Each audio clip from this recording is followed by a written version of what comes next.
Bu formada yığılır. Yine doldurum. Yox. Şimdi gözlə yıxsan, verdi. Sonra doldurarsın. Gel, bu saniye deyirsən. Yok, 10 koydu sen 400'ünü. Ha. Gel, indi siz koyun. Kemal xanım, siz də yığın. Koy yıksınlar, bildim. Bildim artık. Yık. Gideyim öyle. Buyur.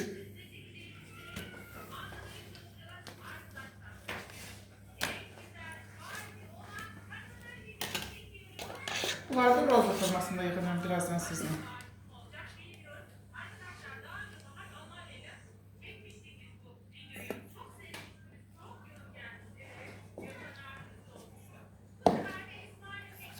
İndi bildiniz bir üzün niye kızardı, bir üzün niye aksaklayıram? Ona göre.